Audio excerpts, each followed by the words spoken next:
Hello everyone, welcome to the class of physics by Deepak sir. Today we'll discussion about the Coulomb's law. Coulomb's law एक law है जो experimental law है और ये law हजारों experiment करने के बाद आया था। ये कोई यूनिवर्सल लॉ नहीं है क्योंकि ये मीडियम पे डिपेंड करता है। ठीक, कूलॉम्स ने जो फोर्स देखा था वो देखा था दो चार्ज के बीच में, और वो होता है म्यूचुअल इंट्रैक्शन के कारण। म्यूचुअल इंट्रैक्शन जो फोर्स होता है वो हमेशा इक्वल और अपोजिट होता है। मान लीजिए दो पार्टिकल हमारे पास है, इनके बीच अगर म्यूचुअल इंट्रैक्शन फोर्स लग रहा है वो या तो कैसा होगा, इक्वल और अपोजिट होगा, ऐसे या इस तरीके से होगा। उसी के बेस पर इन्होंने बताया कि जो फोर्स लगता है वो अट्रैक्शन और रिपल्सन दोनों हो सकता है।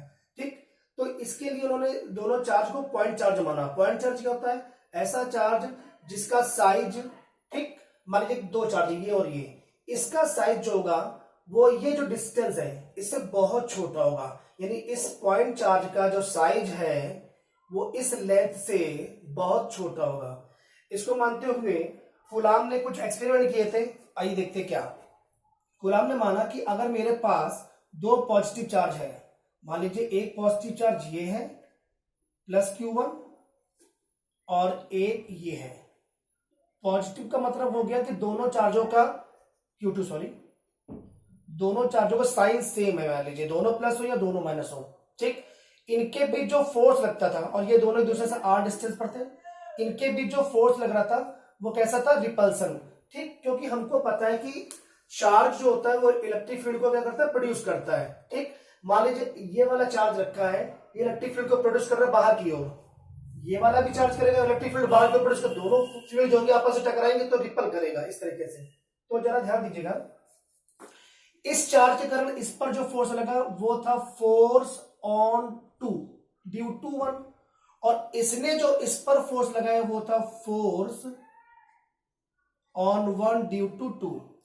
अब यही अगर चार्ज के साइन हम कर दे अपोजिट, दैट मीन कि अब हमने जो चार्ज लिया है, इफ ये वाला प्लस Q1 है और ये वाला माइनस Q2 है, और इनके बीच की डिस्टेंस अभी भी हमने r मान के रखा हुआ है, तो अब यही जो फोर्स लग रहा था इनकी डायरेक्शन चेंज हो जाएगी। ये वाला इधर, ये वाला इधर, बिल्कुल सिंपल सी बात है, बस अपोजिट कर दीजिए।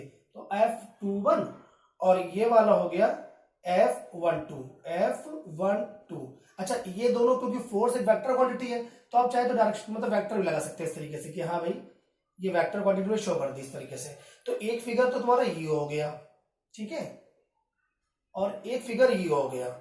ठीक, दोनों फिगर से हम फोर्स की डायरेक्शन देख रहे हैं। यहां भी अभी देखो तो अपोजिट है, यहां भी अभी अपोजिट है। ये भाई सेम का फोर्स कब होता है? अगर दोनों की डायरेक्शन सेम हो, ऐसे चले या ऊपर चले या जहां भी चले, डायरेक्शन सेम हो। अगर डायरेक्शन सेम होती है तो उसे बोलते हैं सेम डायरेक्शन। मगर अपोजिट क्या होता है? ये वाला और ये वाला। तो यहां मैं फिर बोल रहा हूं म्यूचुअल इंट्रैक्शन फोर्स पर काम किया था, और म्यूचुअल इंट्रैक्शन फोर्स का मतलब होता है ऐसा फोर्स जो हमेशा क्या हो? अपोजिट हो और हमेशा इक्वल भी हो। अब इक्वल अपोजिट फोर्स एक तरह से देखा जाए तो न्यूटन्स थर्ड लॉ की बात करते हैं हम।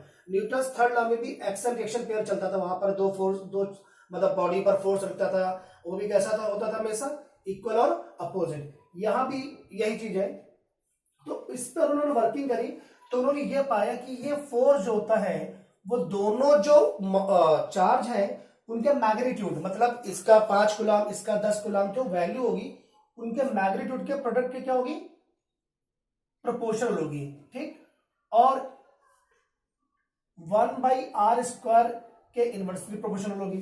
ठीक, इसका मतलब ये भी है कि ये जो फोर्स होता है ये इस इनवर्सली स्क्वायर लॉ को फॉलो भी करता है। अगर हम इक्वेशन नंबर को मिला दें, इक्वेशन नंबर फर्स्ट और 2 को मिला दें, तो हम क्या देख रहे हैं कि फोर्स जो है वो Q1 Q2 अपॉन r² हो रहा है। ये एक साइन है, और इस साइन को जब भी हम रिमूव करते हैं तो यहाँ एक कांस्टेंट आता है। इस कांस्टेंट अभी हम K मान रहे हैं, Q1 Q2 by r², right. ठीक, इस K की वैल्यू होती है वेयर K की वैल्यू होती है 1/4 पाई एप्सिलॉन नॉट। इसे बोलते हैं एप्सिलॉन नॉट। एप्सिलॉन नॉट जो होता है इसे बोलते हैं परमिटिविटी ऑफ फ्री स्पेस। इसकी अपनी वैल्यू होती है। ठीक, और इस पूरी K की वैल्यू को हम ये मानते हो, इस K की पूरी वैल्यू होती 9 × 10⁹ कब? जब ये चार्ज दोनों कहां रखे हो? वैक्यूम में। ठीक, कहाँ रखे हो, वैक्यूम में हो। और अगर मुझे इसके इक्वल ये पता है तो क्या एप्सिलॉन पता चल सकता है, तो वेयर एप्सिलॉन और क्या है, परमिटिविटी ऑफ फ्री स्पेस। अच्छा, इसकी वैल्यू निकालते हैं हम लोग, तो एप्सिलॉन और की जो वैल्यू होगी, अगर हम इन दोनों को आपस में इक्वल कर दें, चलिए करते हैं, तो एप्सिलॉन को सेपरेट करो तो हो जाएगा कितना, यहां पर 1/4π9 10⁻⁹ इसको सॉल्व करने पे मिलेगा 8.85 इंटू 10⁻12। और अगर बात करें यूनिट की, तो यूनिट इसकी जो होती है वो हो जाएगी coulomb square upon newton metre square. ठीक है, अब यही चार्ज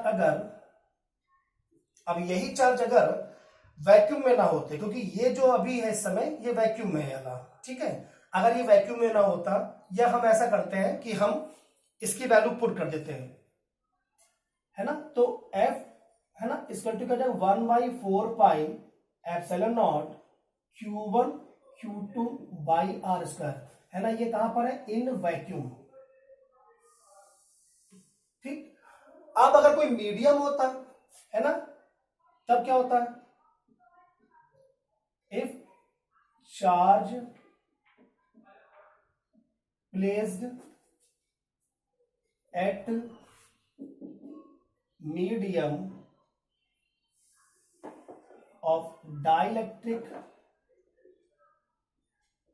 कांस्टेंट के, मतलब ये जो चार्ज रखा है वो एक ऐसे मीडियम रखा है जिसका डाइलेक्ट्रिक कांस्टेंट के है, ये के अलग है और ये के अलग है, इस के में ये पूरी वैल्यू होती है, ठीक, और ये अलग चीज है डाइलेक्ट्रिक कांस्टेंट। ये कांस्टेंट क्या होता है, ये मीडियम के अंदर होता है, ठीक। अभी कैपेसिटर बहुत सारी चीजें पढ़ेंगे तो मैं उसको बताता चलूंगा आपको।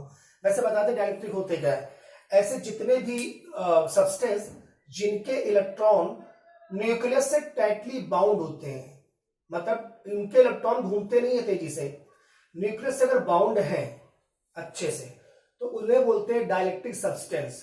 ठीक है, डाइलेक्ट्रिक सब्सटेंस जैसे लाइक इंसुलेटर। तो मान लीजिए अब अगर ये कांस्टेंट के होता, तो अब जो फॉर्मूला बनता मेरे पास मीडियम के लिए, तो फॉर्मूला था 1/4πε0 के Q1 Q2/r²। ठीक, यहां पर वैक्यूम की बात करें और ये हो गया मीडियम, अगर मैं वैक्यूम की बात करूंगा तो यहां के यहां पर नहीं और यहां पर के है, इसका मतलब है कि के जो होता है, ठीक, के इक्वल टू 1 होता है फॉर किसके लिए, एयर हो या वैक्यूम हो, और के इक्वल टू इन्फिनिटी होता है फॉर कंडक्टर।